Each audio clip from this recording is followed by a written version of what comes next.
Joseph Lapensé Essingoné est l'un des 8 candidats à la magistrature suprême au Gabon.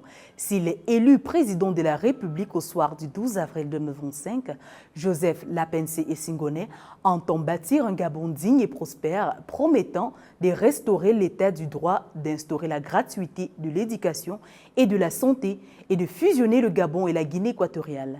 Africa 24 décrypte les propositions clés du projet de société du candidat. Monsieur Joseph Lapensé Essingoné, bienvenue dans ce décryptage consacré à la présidentielle du 12 avril 2025. Dans votre projet de société, vous envisagez, si vous êtes élu au soir du 12 avril 2025, fusionner le Gabon et la Guinée équatoriale. Qu'est-ce qui fonderait la création de ce nouvel État et comment comptez-vous mettre en œuvre cette réforme?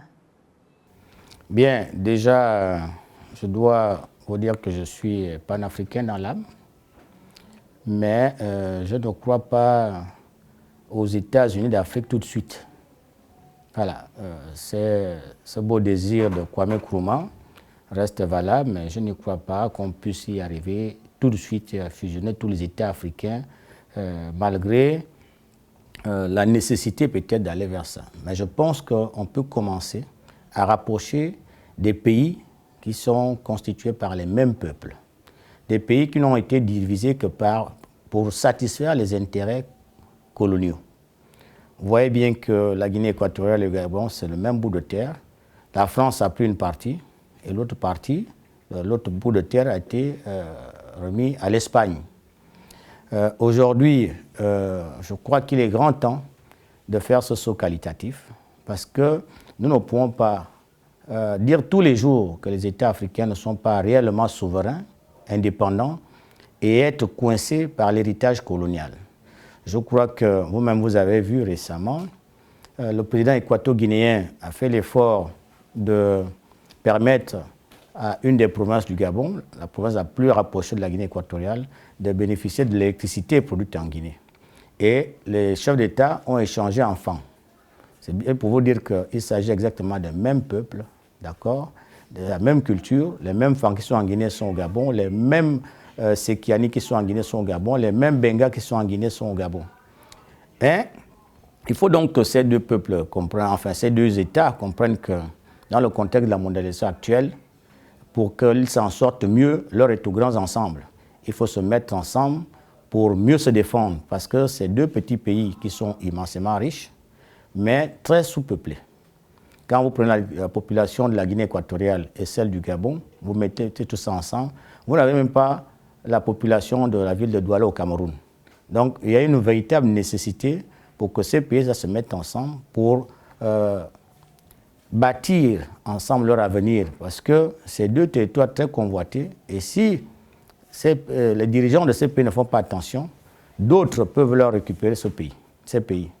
Il faut savoir que ces deux États qui sont très riches en ressources naturelles, mais qui ne représentent pas grand-chose dans le monde. C'est-à-dire que pour ceux qui ne s'intéressent pas aux ressources naturelles, leur parler de la Guinée équatoriale et du Gabon, c'est comme si vous leur parlez des choses qui reviennent de Mars.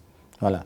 Aujourd'hui, on voit que les faits sont en train de donner raison à tous ces pays-là. Donc, à ce que Jean Baudin avait déjà dit il y a des siècles, qu'il n'est de puissance que d'hommes. Les pays les plus puissants, c'est des pays qui ont d'abord beaucoup d'hommes.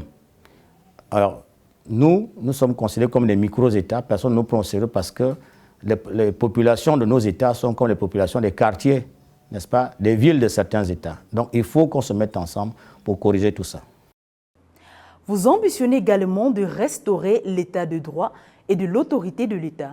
De manière concrète en matière de gouvernance, quelles réformes comptez-vous mettre en place pour restaurer la confiance dans les institutions? Bien, vous savez très bien que ce qui nous fait défaut en Afrique et surtout au Gabon, c'est la restauration de l'autorité de l'État, n'est-ce pas? Nous avons des États qui sont dirigés par des gens qui ont été élevés en dignité sans savoir ce qu'ils ont fait dans le passé, sans savoir quelles sont leurs capacités, n'est-ce pas, à tenir les administrations à la tête desquelles ils sont propulsés. Nous, au Gabon, ici, si vous ne le savez pas, à part le président de la République, personne n'est respecté. Ni le Premier ministre, ni les ministres, les gouverneurs et préfets, n'en parlons plus. Ceux-là, c'est vraiment, ils sont là pour la forme. La preuve, c'est qu'au Gabon, ici, tout le monde souhaite avoir un ministre. Pourquoi? Parce qu'on se dit qu'avec un ministre, on a au moins quelqu'un chez qui on peut se rendre pour demander les emplois. On a au moins quelqu'un qui peut venir organiser les mariages ou bien les arbres de Noël des enfants. Le pays n'existe plus.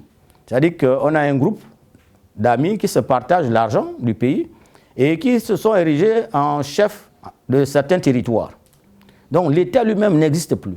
Les préfets et gouverneurs de nos localités, si je prends le cas de ma localité Anjolé, comme c'est une localité qui est riche en ressources naturelles, il y a beaucoup d'entreprises qui exploitent le bois, le manganèse et autres. Les préfets, pour survivre, sont souvent obligés d'aller demander le carburant chez les chefs d'entreprise. Et donc vous voyez, quand l'État s'allonge comme ça auprès d'un opérateur économique, vous croyez que cet État a encore de l'avenir? Non, je crois que tout ce qu'on peut faire pour le Gabon, si on n'a pas restauré déjà l'autorité de l'État, n'est-ce pas, en désignant les dirigeants qu'il faut, c'est-à-dire les gens capables, n'est-ce pas, d'assumer pleinement leurs responsabilités, les gens qui comprennent les missions qui sont les leurs et à qui on donne les moyens, n'est-ce pas, pour bien assumer ces missions, n'est-ce pas, le reste ne peut pas tenir. Donc il faut qu'on passe d'abord par la restauration de l'autorité de l'État. Et si vous lisez d'ailleurs le dernier rapport du Fonds monétaire international, le rapport 2004 sur le Gabon, vous verrez que la question de la gouvernance est toujours soulignée. Mais la gouvernance, c'est qui? La gouvernance, ce n'est pas un slogan. La gouvernance, c'est toutes ces autorités politico-administratives qui tiennent le pays et qui ne font pas les choses correctement. C'est-à-dire qu'ils sont capables d'aller signer, par exemple, une convention bilatérale avec un autre pays. Ils ont signé et puis à la fin, ils ne ratifient pas. Pour eux, ça n'a servi que pour faire un voyage. On est peut-être parti signer ça en France ou bien en Belgique, en Italie. Et quand ils reviennent, le reste, ce n'est plus leur affaire. Vous voyez? Donc, on est obligé de commencer par là, de désigner des gens qui ne vont plus appliquer les principes, les sacro-saints principes du PDG qui ont détruit le pays, c'est-à-dire le mouton brûle là où il est attaché. Moi, je ne veux pas déjà des moutons qui brûlent là où ils sont attachés, parce qu'on n'est pas élevé en unité pour venir voler. L'ancien régime a détruit le pays. Pourquoi? Parce que pour l'ancien régime, le plus important, ce n'était pas le développement du pays. Le plus important, c'était durer au pouvoir. Donc il fallait tenir les gens. Il fallait faire avec des gens qui n'avaient aucune capacité de renverser le régime. Ou bien parce que ces gens-là sortaient de nulle part et pour eux, le président était leur Dieu. C'est pour cela qu'ici, vous ne verrez aucune politique sociale. Mais c'est le président, c'est-à-dire que la fonction présidentielle est devenue une fonction caritative. Le président fait les dons à gauche, il fait les dons à droite. Celui qui a vu le président a vu Dieu, il est sauvé. Bon, moi, je voudrais terminer par tout ça. C'est pour cela que je fais d'abord, le premier axe, c'est la restauration de l'autorité de l'État. Si vous n'avez pas des hommes valables, vous n'arriverez à rien. Aucune politique publique ne peut être mise en œuvre par des voleurs, des gens qui sont intéressés plus par l'argent que par les bien-être de leur population. L'économie gabonaise reste fortement dépendante du pétrole, qui représente 25% du PIB en 2024. Quelle est votre stratégie pour une meilleure diversification de l'économie et quelle est votre vision de stratégie pour la transformation économique du Gabon? Il faut dire que le Gabon n'a que 2 millions d'habitants, d'accord? Et pour ces 2 millions d'habitants, nous avons mis déjà en exploitation et le pétrole, et le manganèse, et le bois, l'or et tout cela sont exploités, on ne sait même pas où va l'argent. Donc, avant de venir parler de la diversification, il faut d'abord mettre les choses dans l'ordre. Parce que, comme vous le savez, au Niger, là-bas, ils n'ont que l'uranium, ça fait vivre tout le pays. Donc on pouvait avoir, nous aussi, rien que le manganèse et vivre. Mais nous avons toutes ces richesses-là. Regardez la Guinée équatoriale. La Guinée équatoriale, il y a quelques années, ne représentait rien ici en Afrique. Mais une fois, on a découvert le pétrole là-bas, c'est devenu le nouvel Eldorado de l'Afrique centrale. Mais nous, le pétrole n'est pas fini. On a quand même près de 10 sociétés pétrolières. Pourquoi on n'arrive plus à s'occuper de l'éducation de nos enfants? Pourquoi on n'arrive plus à s'occuper de la santé de 2 millions d'habitants? Pourquoi on n'arrive pas, n'est-ce pas, à s'occuper de nos routes? Vous avez vu Libreville? Vous avez vu comment vous êtes venu chez moi ici? Un haut cadre de la République. Vous croyez que c'est ailleurs? Si on vous avait parlé de Joseph Lapensée Senghor, ancien directeur de la législation du contentieux, est-ce que vous vous imagineriez que j'habitais dans un quartier pareil? Non, ici, tous ces débats-là sont trop futuristes pour le Gabon. Nous sommes restés sur les débats de base. Le Gabonais fait aller à l'école. Qu'est-ce qui peut justifier que le Gabon, qui est un pays à revenu intermédiaire de la tranche supérieure, puisse compter maintenant sur le Togo pour éduquer ses enfants, sur le Ghana, sur le Mali, sur le Sénégal.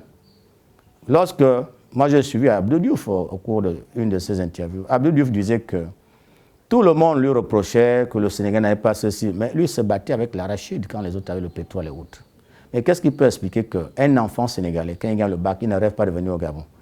Mais tous les enfants gabonais, une fois ils ont le bac, ils ne pensent pas à l'université de leur pays. Ils veulent tous aller au Sénégal, au Togo, au Bénin, au Ghana. Mais quand Rawlings a pris le pouvoir au Ghana, mais toutes les rues d'Accra, il n'y a même pas le goudron. Comment il a fait? Donc, vous comprenez bien que c'est la volonté politique qui nous a toujours manqué. Et moi, j'apporte la volonté politique parce que moi, j'ai représenté le Gabon dans beaucoup de pays à l'étranger. Je vous dis que ce n'est pas vraiment... c'est malheureux. Parce que quand vous êtes Gabonais, vous allez à une conférence internationale ou à un atelier ou à un grand sommet mondial, personne ne vous aborde. Tout le monde vous regarde de haut. Parce que personne ne vous connaît. Vous ne représentez rien dans le monde. Il faut qu'après une série de travaux, que vous démontrez votre capacité à travailler au niveau le plus élevé, qu'à la pause, vous voyez des gens, des Asiatiques, des autres Africains, des Européens commencer à venir vous dire bonjour, parce qu'à la pause, vous prenez un café, on commence maintenant à vous témoigner un peu de considération. Voilà ce qui est devenu le Gabon. Et moi, ça me choque. Au Gabon, les pertes annuelles liées à la corruption sont estimées entre 400 et 500 milliards de francs CFA. En votre qualité d'expert financier, quelle est votre stratégie pour lutter contre ce fléau?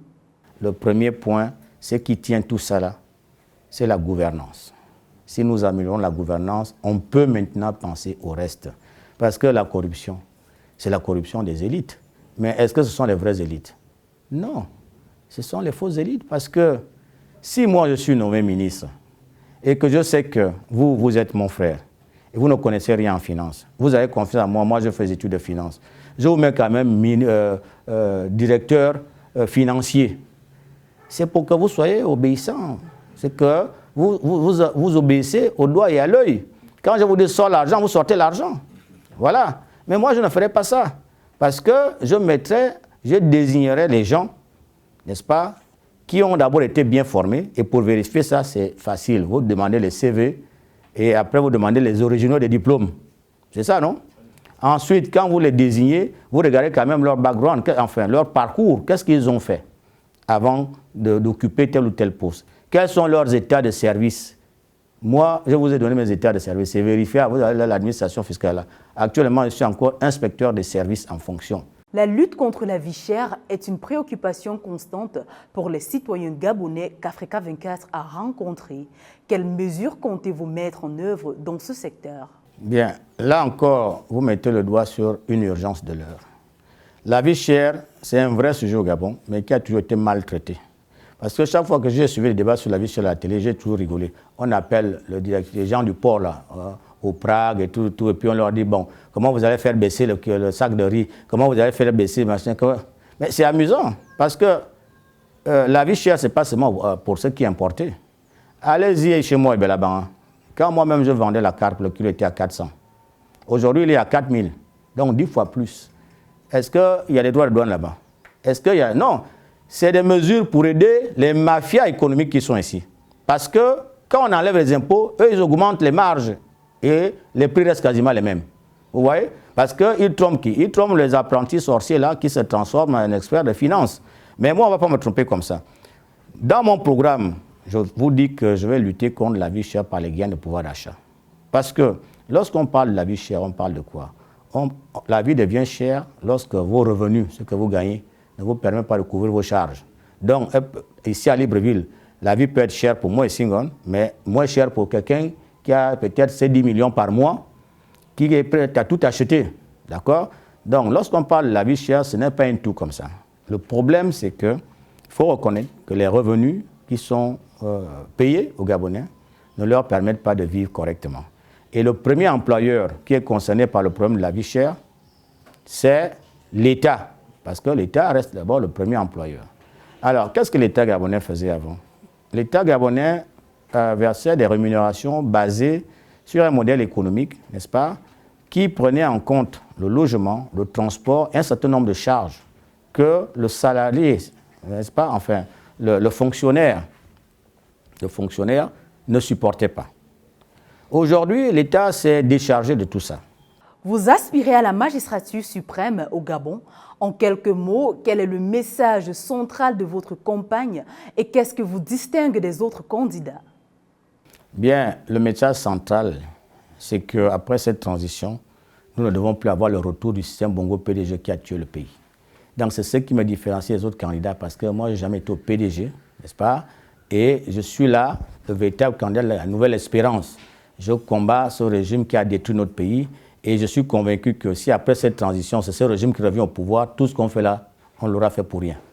Monsieur Joseph Lapence Essingone, merci d'avoir répondu aux questions d'Africa 24. Mesdames, Messieurs, restez scotchés sur Africa 24, l'actualité africaine continue.